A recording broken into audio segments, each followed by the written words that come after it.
హైదరాబాద్ మహానగరంలో చెరువుల ఆక్రమణపై హైడ్రా కూల్చివేతలు బీజేపీ ఎంఐఎంల మధ్య అగ్గిరాజేసింది. సలకం చెరువు ఆక్రమించి ఫాతిమా కాలేజ్ కట్టారని ఓవైసీ ఆరోపణ చేసింది. ఓవైసీపై బీజేపీ దీంతో సంతోష్ నగర్ పిఎస్ ఎదురుగా దేవాలయంలోని విగ్రహాలను కొంతమంది గుర్తు తెలియని వ్యక్తులు ధ్వంసం చేశారు. విగ్రహాలను ధ్వంసం చేసిన వారిపై చర్యలు తీసుకోవాలని డిమాండ్ చేస్తూ బీజేపీ నేత మాధవీలత దీక్షకు దిగారు. పాత బస్తీలో చెరువుల కబ్జాపై హైడ్రాకు అవగాహన ఉందా అంటూ బీజేపీ నేతలు ఫైర్ అవుతున్నారు. దమ్ము ధైర్యం ఉంటే మీ కూల్చివేతలు అక్కడి నుంచి ప్రారంభించమని హైడ్రాకు బీజేపీ సవాల్ చేసింది. హైడ్రా బుల్డోజర్లకు పాత బస్తీ వెళ్లేందుకు డీజిల్ ఉందా అంటూ బీజేపీ నేత మహేశ్వర్ రెడ్డి ఎద్దేవా చేశారు.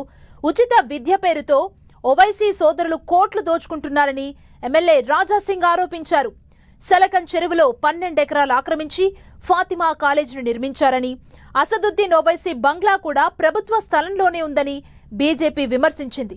ఓవైసీ చేపట్టిన అక్రమ నిర్మాణాలపై హైడ్రా చర్యలు తీసుకోవాలని బీజేపీ డిమాండ్ చేసింది.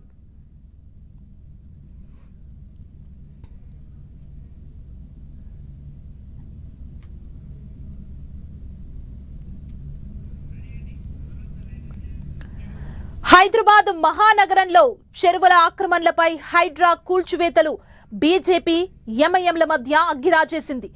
సలకం చెరువు ఆక్రమించి ఫాతిమా కాలేజ్ కట్టారని ఓవైసీపై ఆరోపణలు చేసింది బీజేపీ. దీంతో సంతోష్ నగర్ పిఎస్ ఎదురుగా దేవాలయంలోని విగ్రహాలను కొంతమంది గుర్తు తెలియని వ్యక్తులు ధ్వంసం చేశారు.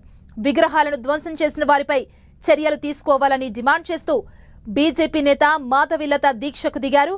పాత బస్తీలో చెరువుల కబ్జాలపై హైడ్రాకు అవగాహన ఉందా అంటూ బీజేపీ నేతలు ఫైర్ అవుతున్నారు. దమ్ము ధైర్యం ఉంటే మీ కూల్చివేతలు అక్కడి నుంచి ప్రారంభించమని హైడ్రాకు బీజేపీ సవాల్ చేసింది. హైడ్రా బుల్డోజర్లకు పాత బస్తీకి వెళ్లేందుకు డీజిల్ ఉందా అంటూ బీజేపీ నేత మహేశ్వర్ రెడ్డి ఎద్దేవా చేశారు. ఉచిత విద్య పేరుతో ఓవైసీ సోదరులు కోట్లు దోచుకుంటున్నారని ఎమ్మెల్యే రాజాసింగ్ ఆరోపించారు.